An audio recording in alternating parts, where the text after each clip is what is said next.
La monnaie, il faut bien voir que c'est comme une paire de chaussures, quoi. C'est adapté au pied de l'économie. Donc il y a des grosses économies, des petites économies, donc il y a des grosses chaussures, des petites chaussures, et il y a des monnaies fortes et des monnaies pas fortes. L'Allemagne a une économie qui fait que elle est censée avoir une monnaie forte. La France est censée avoir une monnaie moyenne, l'Italie est censée avoir une monnaie faible comme la Grèce. Les types se sont quand même dit, on a des génies, on dit ouais, comme on veut faire l'union, on va mettre tous la même paire de chaussures.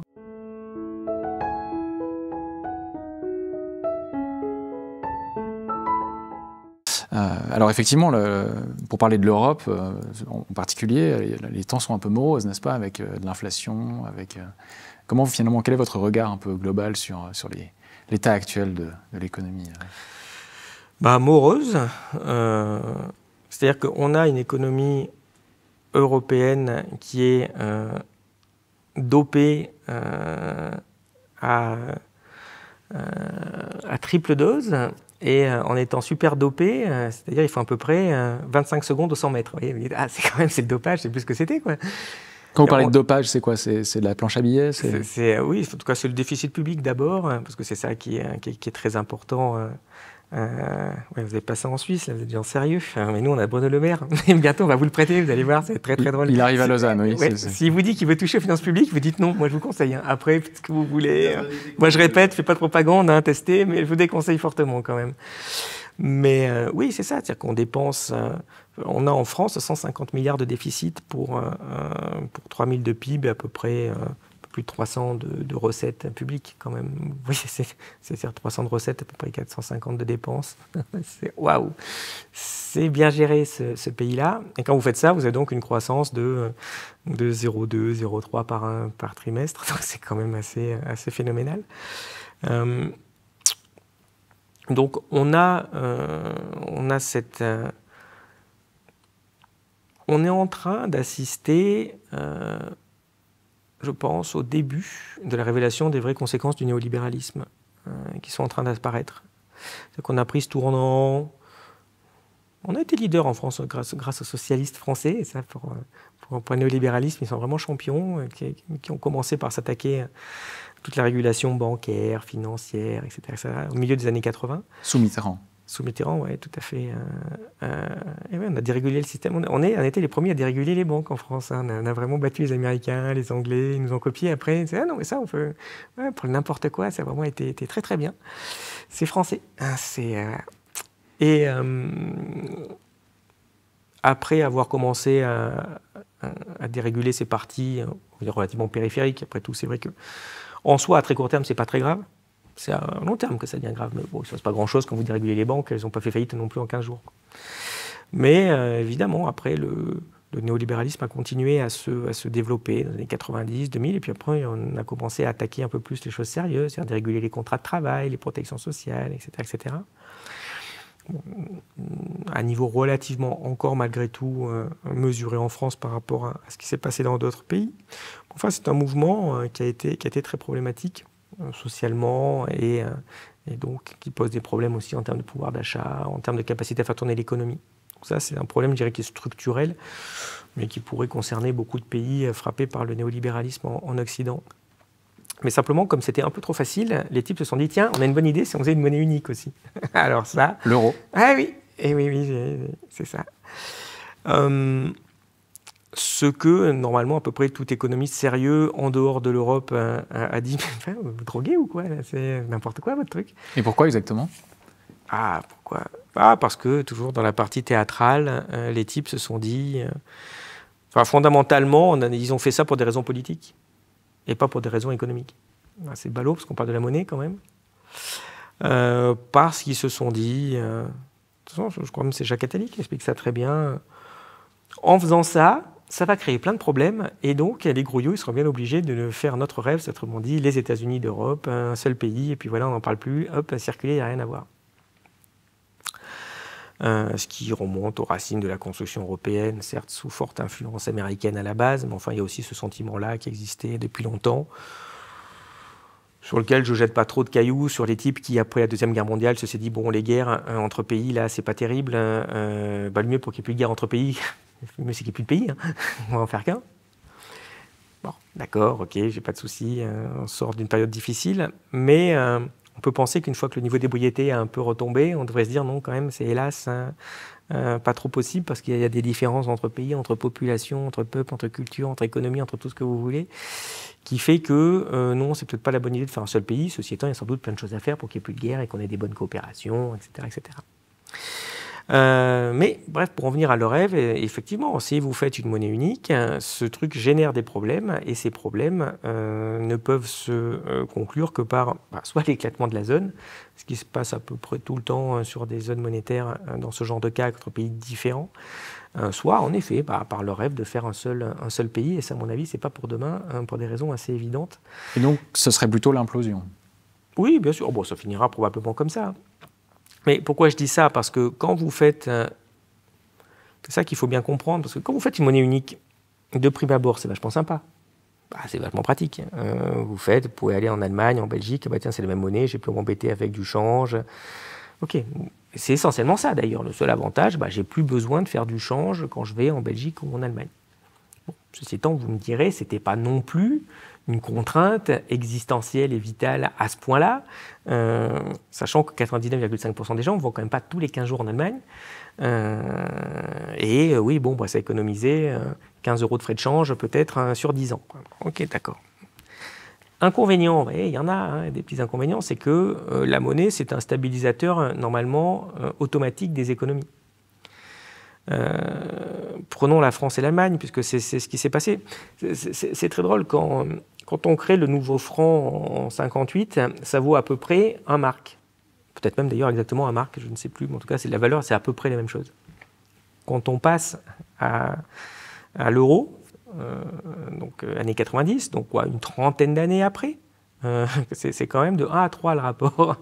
C'est un gros succès du franc, qui correspond aussi en bonne partie d'ailleurs aux écarts d'inflation qu'il y a eu dans la zone. Mais enfin, on voit que, étonnamment, le mark avait tendance à se renchérir et le franc à dépérir. Et ça marche de façon relativement automatique. Quand vous liez tout très fortement en disant c'est la même chose, les phénomènes à l'œuvre qui faisaient cet écart, ils existent toujours. Et ça, d'ailleurs, on vient de le voir. On a eu une inflation carabinée dans la zone euro, avec des écarts, j'ai regardé ça un peu plus tard que ce week-end, il y a 30 points d'écart entre l'inflation la plus basse dans la zone euro et l'inflation la plus haute. Il y a 30 points, à peu près 10% et 40% l'écart. Ça a fluctué, la crise inflationniste depuis 2021, dans cette zone-là. Et vous imaginez l'écart de compétitivité que ça fait? C'est-à-dire que vous avez la même zone, c'est des coins, les prix, ils font plus 40, là, ils font plus 10. Waouh! Gros problème, en fait. Donc, ça, c'est les prix de consommation, mais c'est donc aussi les prix, les salaires, les choses comme ça. Mais vous déséquilibrez toute la zone, c'est complètement délirant, ce truc-là. Et donc, c'est ce genre d'effet qui est extrêmement problématique. C'est-à-dire que la monnaie, il faut bien voir que c'est comme une paire de chaussures, quoi. C'est adapté au pied de l'économie. Donc il y a des grosses économies, des petites économies, donc il y a des grosses chaussures, des petites chaussures, il y a des monnaies fortes et des monnaies pas fortes. L'Allemagne a une économie qui fait que elle est censée avoir une monnaie forte. La France est censée avoir une monnaie moyenne, l'Italie est censée avoir une monnaie faible comme la Grèce. Les types se sont quand même dit, on a des génies, on dit comme on veut faire l'union, on va mettre tous la même paire de chaussures. Bon, pourquoi pas si c'était les mêmes couleurs, mais non, c'est la même pointure, c'est 41 pour tout le monde, parce qu'on a bien regardé, c'est la moyenne. Ouais, mais comment te dire, c'est sûr que les Allemands, ils font du 38, donc les 41, ils dansent un peu, mais enfin quand même le Grec qui faisait du 46, quand tu mets du 41, il a très très mal en fait. Et là, on est dans cette situation-là où on a donc le Grec qui pleure par terre, l'Italien qui va pas fort aussi avec son petit 43, puis vous les voyez, vous dites mais enlève la chaussure, c'est pour ça que tu as mal en fait. Et les types, ils gardent leur chaussure qui fait 2, 3, 4 pointures de moins que son pied. Pourquoi? Parce qu'on dit parce que c'est l'Europe. C'est complètement délirant. La monnaie, c'est fait pour faire marcher harmonieusement les économies. C'est pas fait pour faire des symboles politiques. Si vous faites des symboles politiques, j'en sais rien moi. Essayez de faire. Si vous y arrivez, pas moi, des programmes scolaires communs. Essayez de faire des trucs communs. Faites des fêtes de l'Europe. Embrassez-vous. Mais enfin, jouez pas à ça tout de suite parce que ça pose d'énormes problèmes. Et ça, c'était au bénéfice de l'Allemagne? Au final, forcément, oui, bien sûr que l'Allemagne en a énormément bénéficié. Pourquoi? Parce que quand vous avez la France et l'Allemagne, je répète, avec leur économie forte et leur économie faible. Qu'est-ce qui se passe? Au début, quand ils ont eu, je reprends mon exemple, de 1 franc égale 1 mark. Puis au fur et à mesure, on voyait que les monnaies ont tendance à se dévaluer. Pourquoi elles se dévaluent? Un peu pour l'inflation, mais peut-être aussi parce que l'Allemagne fait beaucoup d'excédents, donc ça renforce sa monnaie. Donc, dû à son industrie, etc. Dû à son industrie, etc., etc. Mais qu'est-ce qui se passe? C'est-à-dire que le mark augmente, et puis bon, le franc diminue. Mais quand vous êtes étranger et que vous regardez, à partir du moment où le mark a monté et le franc a baissé, si vous êtes un Chinois, tout d'un coup, ça veut dire que les produits français, ils sont moins chers. Et que les produits allemands, la BM, elle coûte plus cher puisque sa monnaie, elle augmente à l'Allemagne. Donc plus ça va, l'exemple est un petit peu fictif et limité, j'entends bien, mais il arrive un moment où, de toute façon, c'était de 1 à 3, c'est-à-dire que la BM, bon, elle est jolie, mais vous avez quand même une très belle Peugeot qui fait 3 fois moins cher. Si elle est belle, la Peugeot. Si vous êtes, bon, ok, pas comme la BM, peut-être avec les trucs, mettez les jantes en alliage, ça peut peut-être le faire. Et donc, spontanément, vous allez dire, non, j'achète plus de BM, quand même, bon, ok, tant pis, c'est quand même 3 fois moins cher la Peugeot. Et donc, en fait, ça veut dire quoi? Ça veut dire que vous allez acheter moins de BM, donc l'Allemagne va moins exporter et la France va plus exporter. Donc, l'excédent de l'Allemagne, plus sa monnaie monte, et bien évidemment, plus les produits sont chers, donc plus son excédent va avoir tendance à se réduire. La France, plus sa monnaie baisse, plus ses prix à l'exportation baissent, donc plus elle vend, c'est-à-dire plus le déséquilibre se réduit, et donc au final, sa monnaie remonte. Vous voyez, vous avez cette espèce de stabilisateur qui fait que c'est censé, bien sûr avec des limites, mais enfin, vous avez quelque chose d'assez sain dans ce système. À partir du moment où vous mettez la même monnaie, qu'est-ce qui se passe? C'est vachement bien, c'est-à-dire qu'il y aura toujours le même rapport entre la BM et la voiture française. Donc c'est-à-dire que jamais vous n'aurez cet effet vous l'aurez si l'euro monte, enfin, comme vous avez des écarts aussi que l'Italie va très mal, l'euro il ne monte pas tant que ça. Donc vous voyez bien que vous avez figé les économies, c'est-à-dire que vous avez une Allemagne qui se met à produire, à avoir des excédents, et elle n'a plus de sanctions directes. C'est-à-dire que la sanction avant, c'était la monnaie augmente, donc mes produits sont plus chers, donc j'arrête d'en vendre. Comme vous avez une monnaie qui est unique, la monnaie ne change plus, et donc vous n'avez plus ce phénomène. Donc l'Allemagne, elle peut faire des excédents sans arrêt, et puis il se passe de prime abord rien. Puis la France, elle fait des déficits, et ça alors c'est Bruno Le Maire aussi, gros succès, et on dirait qu'il ne se passe rien. Donc on se dit, bon, finalement, on a résolu le problème. En fait, vous n'avez pas du tout résolu le problème. Je ne vais pas rentrer dans le détail, mais ces déséquilibres finissent par, 1, poser des gros problèmes au système bancaire, et 2, posent des problèmes aussi de compétitivité au niveau salarial, puisque vous n'arrivez plus à être compétitif. Et pour être compétitif entre la France et l'Allemagne, ça veut dire in fine qu'il faudrait moins payer les Français, et en théorie, plus payer les Allemands. C'est ce qui se passe. Donc vous avez ici des conséquences qui sont extrêmement lourdes. Et on en arrive, excusez-moi, j'espère que je ne suis pas trop long, mais on en arrive à cette chose qui est absolument charmante. C'est-à-dire que quand vous voyez ça, donc, et je répète, c'est ce que tous les économistes qui s'y connaissent en monnaie internationale disaient, mais faites pas ça, ça ne va pas marcher, vous allez créer des grosses divergences dans la zone. Autrement dit, les zones qui sont compétitives vont l'être de plus en plus, les zones qui ne sont pas compétitives, comme la Grèce, comme le sud de l'Espagne, comme l'Italie, vont souffrir de plus en plus. C'est exactement ce qui se passe. Et donc, votre truc, ça ne va pas durer très longtemps. En tout cas, ça durera jusqu'au moment où vous en aurez marre de faire souffrir vos populations. Bon, il se trouve qu'on a des dirigeants qui n'en ont pas marre de faire souffrir les populations. Ça, c'est l'avantage pour l'euro, c'est le désavantage pour les populations. Mais il se passe autre chose aussi. C'est que, comme on ne peut plus avoir ces effets monétaires sur la compétitivité entre la France et l'Allemagne, comme les Allemands, allez savoir pourquoi, ils n'ont pas envie de payer plus les Allemands et de vendre leurs produits plus chers pour, évidemment, satisfaire leur population, mais être moins compétitifs. Évidemment, c'est l'Allemagne, donc compétitivité d'abord, et puis les gens, on verra après. Et nous, il se trouve que quand Macron a commencé à essayer de prendre des mesures un peu dures pour diminuer le salaire des gens, il a eu les gilets jaunes, et puis il a commencé à faire le plan là en hélicoptère pour partir à Baden-Baden. Donc il s'est dit, bon ça je vais arrêter, c'est pas bon. Et c'est là qu'il a commencé à dépenser beaucoup d'argent, le monsieur. Mais pour compenser ce truc-là, autrement dit, l'euro, c'est un vrai handicap pour les entreprises françaises et un gros avantage pour les entreprises allemandes. Donc, on laisse tomber les entreprises allemandes qui ont résolu leurs problèmes finalement grâce au gaz russe. Là, maintenant, elles ne sont plus compétitives non plus, donc on détruit tout. Donc ça, c'est sûr que ça va s'arranger du côté allemand. Mais du côté français, pour que ça s'écroule pas, ce système, qu'on ne se retrouve pas avec 20% de chômage, eh bien, il n'y a pas eu d'autre solution pour compenser l'effet extrêmement négatif de l'euro, de subventionner les entreprises. On s'est mis à donner de plus en plus d'argent aux entreprises, évidemment pour compenser ces effets de compétitivité. Alors, il y a aussi un effet néolibéralisme pour engraisser les actionnaires, je veux bien, mais quand même, la plupart de l'argent, c'est déjà pour que les entreprises survivent en ayant ce boulet d'une monnaie pas adaptée à l'économie. Donc cet argent-là, il n'a pas été magique, il a été emprunté sur les marchés financiers sous forme de dette publique. C'est-à-dire que Macron n'a pas non plus levé des impôts pour subventionner les entreprises. Donc on a fait de la dette, et on fait de la dette pour subventionner les entreprises. C'est-à-dire que ça doit paraître bizarre pour un Suisse, mais si, je vous jure, c'est-à-dire qu'en France, l'État emprunte de l'argent pour payer le salaire des apprentis en entreprise. C'est-à-dire que vous imaginez à quel point c'est quand même un sacré investissement, que c'est un truc superbe, que ça va durer très longtemps, de payer le salaire sur de la dette publique. On en est à peu près à 200 milliards d'aides plus ou moins directes aux entreprises par an en France. On était à une cinquantaine il y a une vingtaine d'années. Donc, en fait, l'euro a posé plein de problèmes. L'État, pour compenser l'euro, fait des subventions aux entreprises. Et pour faire ça, il fait de la dette publique. Mais ça, on en arrive au moment où, quand même, Bruno Le Maire, il a fait 1000 milliards de dette publique. Et ça, Gérald Lausanne, vous allez adorer. Vous expliquer comment on fait. Il a fait des chèques pour 1000 milliards, quand même, le type. Il a encaissé une forme de dette. Il y a eu le Covid entre deux aussi. Oui, mais le Covid a coûté à peu près 150 à 200 milliards sur les 1000. C'est pas, contrairement à ce qu'ils essayent de faire croire, c'est d'ailleurs même leur déclaration, c'est pas le Covid qui a coûté la masse de cette augmentation de dette publique depuis 2017. En tout cas, on voit qu'on arrive à la fin de ce système, puisqu'on a un tel niveau d'endettement public que les marchés financiers commencent à craindre sur la solvabilité de la France. Ils ont quand même plutôt raison.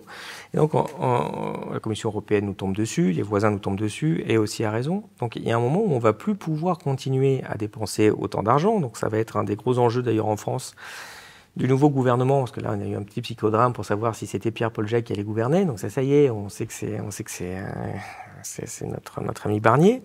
Et puis tout le monde fait comme si maintenant il n'y a plus de soucis, alors qu'en fait, si, c'est maintenant que les soucis commencent, parce qu'en fait, un gouvernement, il n'a pas de majorité. Donc je ne sais pas comment il va voter des lois, ce qui est quand même normalement le but d'un gouvernement. Et le budget 2025 va être très très dur, puisqu'il va falloir commencer à réduire les fameuses dépenses dont je parlais. Il se trouve que tout ce qui n'était pas des aides néolibérales, autrement dit, ce qui va servir à faire tourner l'éducation, la justice, la police, les hôpitaux, bon, on a déjà raclé l'os. On va bientôt être à un niveau quand même de tiers-mondisation avancé en France. Donc il va falloir qu'ils se mettent à réduire forcément toutes leurs dépenses et soutiens aux entreprises, ce qui va poser des graves problèmes de compétitivité, des graves problèmes à l'économie, ce qui va diminuer la croissance, ce qui va sans doute augmenter le chômage et créer différents troubles sociaux, pour peu qu'il soit même possible d'arriver à essayer de réduire le déficit. Quand vous faites ce genre de mesures, en fait, vous augmentez aussi le déficit par d'autres raisons. Évidemment, l'économie boucle. Donc, en tout cas, on ne va plus pouvoir continuer à faire ce qu'on faisait depuis lors pour soutenir les entreprises, pour soutenir l'euro. Donc il va falloir, je ne sais pas si c'est dans 1 an, dans 5 ans, dans 10 ans, c'est coriace, ces erreurs économiques majeures, mais où se posera la question de la survie de l'euro. Et à ce moment-là, effectivement, les gouvernements décideront, en tout cas au moins une partie d'entre eux, et sans doute les Allemands, de quitter ce navire qui fait naufrage. Et ça restera vraiment comme l'erreur majeure probable de la deuxième moitié du XXe siècle. C'est cette idée, tiens, on a plein de pays, on va essayer de faire une monnaie unique alors qu'on n'a pas un gouvernement unique, qu'on n'a pas un trésor unique, qu'on n'a pas des systèmes de retraite et de financement uniques. J'ai envie de dire, regardez, est-ce qu'il est venu à l'idée au Canada de faire une monnaie unique avec les États-Unis, alors qu'ils sont autrement plus proches que ce qu'on va être entre la Grèce quand même et l'Allemagne, me semble-t-il. Pourquoi ? Parce que ça ne peut pas marcher, ça crée forcément ce genre de troubles, et c'est pour ça qu'il y a des dizaines et des dizaines d'unions monétaires entre pays ont échoué dans l'histoire.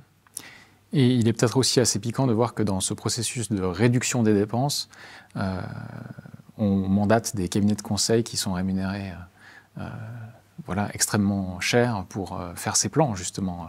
Est-ce que là, il n'y a pas un petit paradoxe aussi ? Un paradoxe de ? Disons, un problème de logique, quoi. Bon, c'est pas des points de logique, c'est des points de corruption, c'est pas tout à fait la même chose.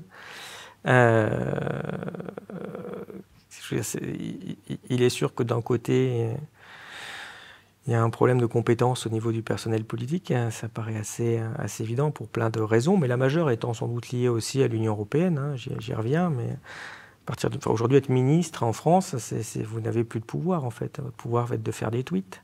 Pour ça d'ailleurs qu'on nomme des gens complètement inconnus, et je regardais les nouveaux qui sont nommés, jamais entendu parler, et puis quand on regarde, et tiens, Marcin Tartampion remplace Marcin Tartampion, qui était donc le ministre précédent, je n'en ai jamais entendu parler, je ne sais pas qu'il existait, c'est pour vous dire quand même où on est arrivé. mais comme il n'y a plus de pouvoir, les gens compétents n'ont pas non plus envie de faire de la politique, puisque finalement, vous ne pouvez rien changer, vous ne servez à rien, en fait. C'est très, très peu satisfaisant. Il faut juste être attiré par l'appât du gain que vous ne pouvez pas avoir dans le privé, parce qu'évidemment, ces gens n'ont pas les compétences pour aller gagner 15 000 € dans le privé, pour la plupart. Hein. Et surtout pour n'avoir aucune utilité, pour ne pas défendre l'intérêt général, etc., etc. Donc ça crée ce phénomène de délitement du pouvoir. D'ailleurs, on ne sait même plus où il est. Je dis un peu facilement l'Union européenne parce qu'elle en est un peu une des causes, mais c'est quoi l'Union européenne? Vous ne savez pas trop, entre les chefs de gouvernement, entre une espèce de parlement complètement illuminé, puisqu'en fait, tous les blaireaux dont on ne veut plus en France, nous, on va les mettre au Parlement européen, ce que ne font pas quand même d'autres pays qui ont quand même des gens compétents, parce que c'est quand même important ce qui se passe là-bas. Enfin, vous avez des gens qui sont en roue libre complètement à Bruxelles. Peut-être que le vrai pouvoir, c'est BlackRock, c'est les fonds d'investissement, c'est... Je pense qu'il n'y a plus de vrai pouvoir, en fait. C'est ça le problème. C'est pour ça aussi qu'on a des problèmes, parce que oui, tout est éclaté. Je ne suis pas en train de dire que ce n'est pas un pouvoir, mais oui, c'est un pouvoir. Et puis il y aura le pouvoir d'autres fonds d'investissement. Et puis McKinsey, c'est un pouvoir, puisque vous allez influer. Et puis le MEDEF, c'est un pouvoir. Mais voilà, c'est un pouvoir parmi beaucoup d'autres. Et donc, c'est plus vraiment des pouvoirs. C'est des espèces d'influenceurs Instagram, en fait, ces gens-là, finalement, qui jouent leur partition, mais il n'y a rien de coordonné. Parce que si à la rigueur, c'était le plan du MEDEF qui gagnait tout le temps, il y aurait plein de problèmes. Ce serait le plan du MEDEF, ce serait cohérent. Mais non, pour les subventions d'entreprise, c'est le plan du MEDEF. Mais pour le chômage, c'est le plan de je ne sais pas qui. Pour les retraites des Français, ce sera le plan McKinsey. Pour la santé, ce sera le plan des labos pharmaceutiques. Oui, mais tout ça, ça ne marche plus, en fait. C'est pour ça qu'on a tous ces problèmes, mais qui sont assez étranges de voir une espèce de délitement sous nos yeux et sans réaction, en fait, où la population est un peu apathique. Là, en France, on se fait voler un peu des élections, mais ça ne pose pas trop de problèmes. D'ailleurs, pour son rejet, il n'y a pas de manif. Donc, il y a un peu le contre-coup des Gilets jaunes qui se sont fait éborgner, quand même, peut-être. Oui, non, mais bien sûr. Non, mais ça, ça fait longtemps qu'on a quitté, non pas les rives de la démocratie, parce qu'on n'a pas vraiment de démocratie en France. En Suisse, vous en avez un petit peu, en fait. C'est un des rares exemples où, quand même, vous arrivez à décider collectivement vraiment de choses. On a vu d'ailleurs, si j'ai bien suivi, avec la réforme des retraites, là, chez vous. Et nous, c'est pas ça qui se passe, en fait. Nous, même quand il y a 99% des Français n'en veulent pas, on l'a quand même. Oui, elle a été refusée là récemment. Ouais. 2.0. C'est-à-dire que, oui, ce qui est intéressant, c'est que chez vous, il y a une réforme des retraites et en fait, le peuple l'a refusée, quoi. Alors que chez nous, il y a eu une réforme des retraites que le peuple a refusée, mais le gouvernement a refusé le peuple. Vous voyez, donc c'est pas grave, on l'a quand même. C'est beaucoup plus simple. Vous avez déjà fait ça, d'ailleurs. En 2005, d'ailleurs, peut-être là, le vrai basculement, dont je parlais tout à l'heure, j'ai dit 2010, peut-être que 2005, quand le référendum en France, on a dit non, on ne voulait pas d'aller encore plus loin dans l'Union européenne, qu'on a refusé la Constitution européenne et qu'on l'a quand même eu sous une forme à peine light, ça montrait déjà qu'on avait quitté les rives de la, au moins, démocratie représentative. Et pour les citoyens, justement, qui sont un peu dans cette situation où c'est difficile de joindre les deux bouts, qu'est-ce que vous leur diriez ? Déjà, je peux hélas compatir, hein, parce que c'est des situations qui sont souvent dramatiques. On voit que la pauvreté, évidemment, a beaucoup augmenté aussi ces dernières années, ce qui montre que la soi-disant amélioration du chômage en France était sans doute très bizarre, en fait, puisque, oui, effectivement, il y a une amélioration de l'emploi, mais il n'y a pas vraiment d'amélioration de la vie des gens, donc on voit que on voit qu'il y a vraiment un problème à ce niveau-là. Après, ce qui est important aussi, c'est de ne plus regarder les chaînes prétendument d'information. Pour étape suivante, arriver à mieux s'informer, mieux comprendre ce qui se passe. Et puis, savoir aussi se mobiliser pour aller défendre ses droits. Parce que ce qui se passe, c'est aussi les conséquences de la perte de poids des syndicats, de la perte de volonté de se battre, mais c'est normal parce que historiquement, quand vous faisiez des grèves non pas à usage d'entreprise, mais plutôt nationales, donc pour influer sur le gouvernement, Vous étiez en capacité d'influer sur le gouvernement. Mais aujourd'hui, bien parce que vous avez ces mécanismes dont je viens de parler, de dilution du pouvoir, en particulier à des échelons supérieurs, mais dont on ne sait pas trop où, dire que même le gouvernement ne peut, quand même, il voudrait écouter ou donner du grain à moudre au peuple, ce qui n'est pas le cas, mais enfin, s'il voulait le faire, il aurait des grosses difficultés avec l'Union européenne, puisqu'il y a des règles, puisqu'il y a des principes de politique économique, puisqu'il n'a plus tous les cordons de la bourse. Mais après tout, c'est peut-être la conséquence du point aussi dont je parle, qui est qu'on a des dirigeants qui n'en ont plus rien à faire, en fait, de ce que ressent le peuple, des désirs du peuple. C'est des gens qui ont vraiment abandonné l'idée même de démocratie. C'est un autoritarisme qui se manifeste de plus en plus. C'est assez flippant de voir ça en France.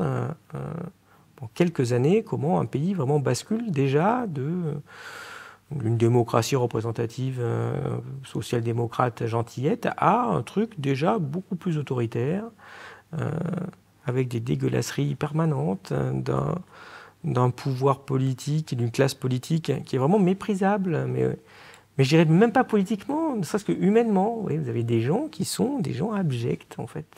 Et c'est très étonnant, parce que moi, je connais, par exemple, parce qu'évidemment, si je parle un peu de la partie un peu macroniste, moi, j'en connais plein des macronistes, des gens qui votent pour les macronistes, qui sont des cadres, qui sont des gens comme ça.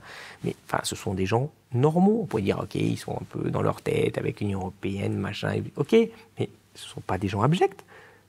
Mais des gens, comme on voit, qui finissent députés, qui sont capables de mentir tous les 4 matins, de faire n'importe quoi, de traiter, enfin, de raconter n'importe quoi auprès de leurs adversaires politiques. C'est des gens, en plus, qui se gargarisent sans arrêt des valeurs dont on n'a jamais la liste. C'est triste. En tout cas, il y a cet élément de langage, on défend les valeurs de la République, les valeurs occidentales. Moi, je n'en ai jamais la liste. J'aimerais bien la voir pour regarder, point par point, parce qu'il y aurait déjà beaucoup, beaucoup à dire.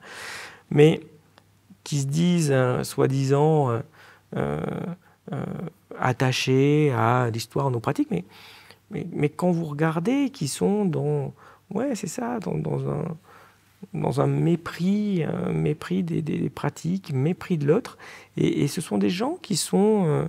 il faut vraiment aller les chercher. Je veux dire, c'est Macron en particulier, je veux dire, au-delà d'une enveloppe néolibérale qu'on trouve dans d'autres pays, a sans doute, oui, bien eu cette influence sur la classe politique française, qui est un vrai problème, de trouver ce genre de profil, de les mettre en place et de faire en sorte qu'ils soient là pour longtemps, quoi.